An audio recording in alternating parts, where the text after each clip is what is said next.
Pessoal, queria falar com vocês sobre dois fatores aqui dos aspectos éticos e legais do atendimento pré-hospitalar, tá?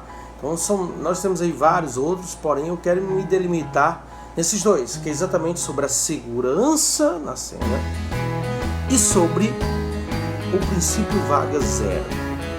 Sendo que, será que eu, ao sair de uma situação de risco à minha equipe, será que eu estou omitindo socorro? O cara ficou lá, quase morrendo, mas por alguma situação eu tive que sair. Será que eu vou ser penalizado por isso? Ou será que se eu chegar no hospital, o médico ou a equipe do hospital se recusa a receber um paciente porque o paciente é grave e eles não têm equipe, não têm, no caso, vaga para receber esse paciente? E aí, o que eu faço? Como eu devo proceder? É sobre isso que eu quero falar com você aqui agora. Vamos lá.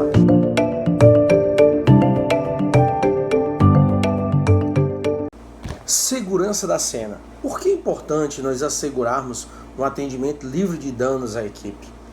Porque esse é o princípio ouro, pessoal, de segurança. Então, todo e qualquer atendimento no ambiente pré-hospitalar, ele deve ser pautado e checado segundo os requisitos de segurança, que vão ser compostos pela avaliação dessa cena, bem como pela sinalização dessa cena e, claro, muita atenção quando você entra nessa cena, porque outros fatores podem estar aí imbuídos em instabilizar essa cena, que pode visualmente, de forma impressiva, estarem conferindo uma certa segurança. Porém, não existe cena 100% segura. Alguma coisa pode acontecer e pode tornar aquela cena insegura, né? Mas existem as cenas mais seguras possíveis. Não quer dizer que sejam 100% seguras.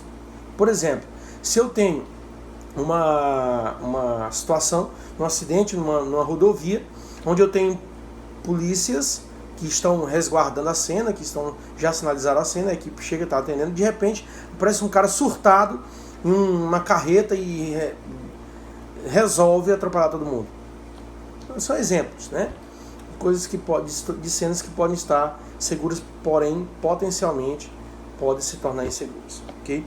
Bom, e uma coisa que é importante na segurança é que durante esse atendimento, após ser seguido todo esse roteiro, pode ocorrer de você ter que fazer uma evacuação de emergência. Então, o que é evacuação de emergência? Quando você aborta a missão, você aborta o socorro para se deslocar para fora dessa cena, devido a algum risco que ofende diretamente essa equipe. Porque resguardar a vida desses socorristas é primariamente privativo dessa equipe. Então, esse princípio de segurança para a equipe, ele é o primeiro de todos, ele é prioritário, tá? Então, nenhum socorro deve ser realizado se existe essa possibilidade aí do socorrista ser atingido, ser lesionado, ser, de certa forma, atacado, né? Ou seja, de certa forma, se transforma em vítima, ok?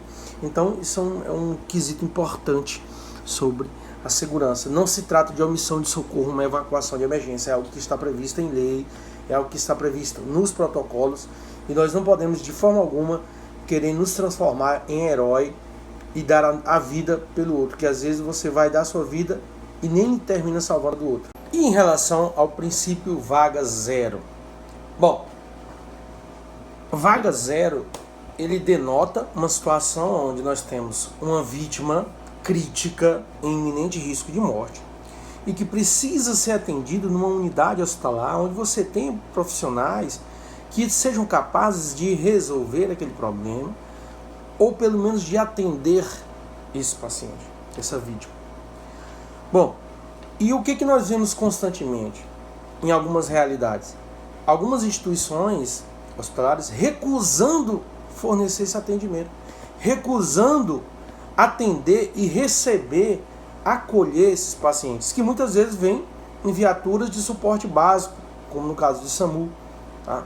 Então, isso também não exime os profissionais do suporte avançado de também ter acesso a esse princípio de vaga zero. Então, quando acontece de um paciente precisar de uma unidade hospitalar, onde não é feita uma regulação de leito prévia, e ele chega e tem que entregar esse paciente no hospital, então essa situação de chegar com esses pacientes e o hospital ser obrigado a receber esses pacientes é chamado de princípio vaga zero.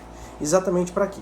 Para quando você tiver em situações de hospitais lotados, centro cirúrgico lotado, UTI lotado, enfim, não tiver condições de recepcionar o paciente, o seu paciente que é crítico e precisa de ajuda, ele não vai ficar dentro de sua viatura que tem recursos delimitados.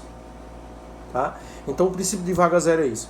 E isso tudo é alinhado a partir da Constituição Federal de 88, isso é alinhado com a Lei 8080 e 8142, né, de 1990, do SUS, e também é alinhado com a nossa Portaria 2048, de 2002, do SAMU.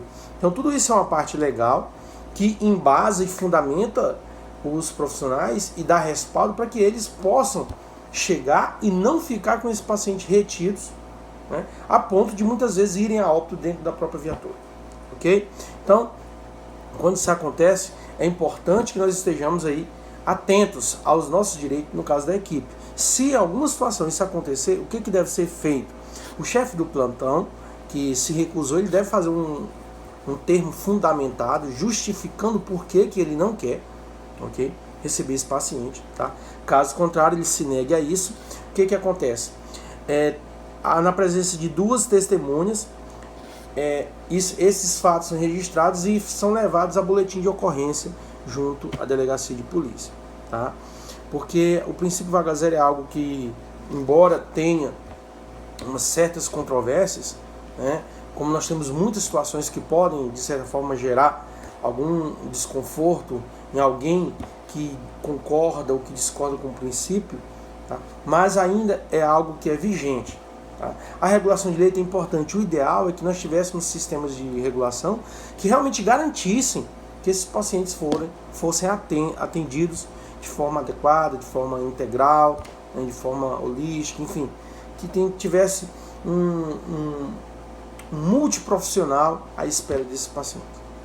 Porém, a gente vê essas realidades distonantes a nível de Brasil, e é importante que a gente esteja atento a isso aí. Então, você que trabalha no SAMU, você tem direito ao princípio da vaga zero. Ok? Então, até mais desse joinha se você gostou do conteúdo. Vamos divulgar!